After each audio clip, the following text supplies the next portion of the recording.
ये आकाशवाणी लखनऊ है। इलाकाई खबरें दीबा हाशमी से।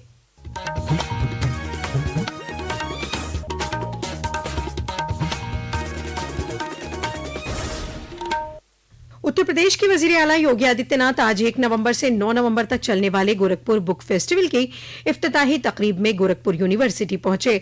इस मौके पर अपने खिताब में वजीर आला ने कहा कि एक अच्छी किताब हमेशा एक सच्चा साथी और रहनुमा के तौर पर तरगीब देती है। वजीर आला ने कहा, मुंशी प्रेमचंद जैसा उपन्यासकार भी इसी गोरखपुर की धरती में अपनी कर्म भूमि बना करके उन्होंने अपने कई महत्वपूर्ण कृतियों को यहाँ की धरती में आगे बढ़ाया था। आज भी प्रोफेसर विश्वनाथ त्रिपाठी जैसे साहित्यकार हम सब के बीच में हैं और आज यद्यपि दुखद समाचार हम सब के लिए है कि प्रख्यात साहित्यकार श्री रामदरस मिश्र जी हमारे बीच में नहीं है। मैं इस अवसर पर उनकी साहित्य सेवा के लिए उनकी स्मृतियों को नमन करते हुए प्रदेश सरकार की ओर से और प्रदेशवासियों की ओर से उन्हें विनम्र श्रद्धांजलि अर्पित करता हूँ।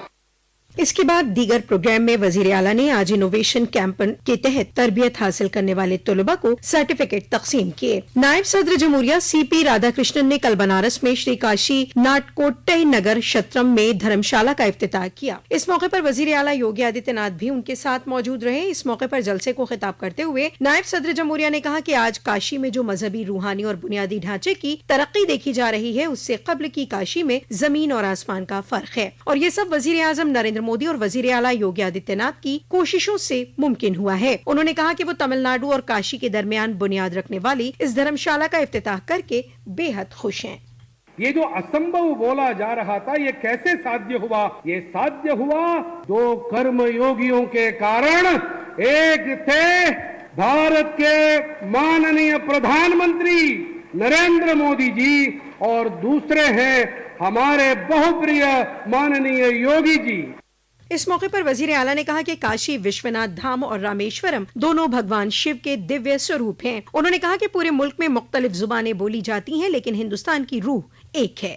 खरीफ मार्केटिंग साल 2025-26 के तहत आज से मशरकी उत्तर प्रदेश में धान की खरीद शुरू हो गई है, जो 28 फरवरी 2026 तक चलेगी। इस मुद्दत में लखनऊ डिवीजन के उन्नाव, रायबरेली और लखनऊ में भी धान खरीद होगी। हुकूमत ने इस साल धान की कम से कम हिमायती कीमत में इजाफा किया है। धान फरोख्त के लिए 1 सितंबर से रजिस्ट्रेशन शुरू हो गया था। अभी तक 2,17,000 से ज्यादा किसानों ने रजिस्ट्रेशन करा लिया है। धान फरोख्त के लिए किसानों का रजिस्टर्ड होना लाजमी है। किसानों को ग़िज़ा रसद महकमे की वेबसाइट या मोबाइल ऐप यूपी किसान मित्र पर रजिस्ट्रेशन कराना होगा।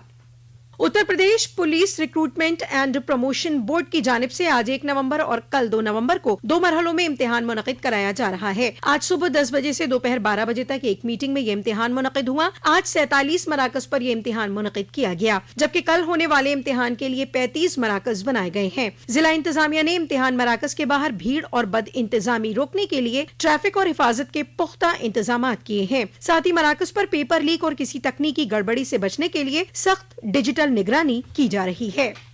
देवोत्थानी एकादशी के पाक मौके पर अयोध्या के कार्तिक पूर्णिमा मेले का दूसरा मरहला पंचकोसी परिक्रमा आज सुबह सख्त हिफाजती बंदोबस्त के दरमियान शुरू हो गया। परिक्रमा के रास्ते पर अकीदत और एहतराम का सैलाब दिखाई पड़ रहा है। इंसानी जिस्म जमीन, पानी, तेज हवा और आसमान से बना है। ऐसा माना जाता है कि पंचकोसी परिक्रमा से इन 5 मादों की तथहीर होती है।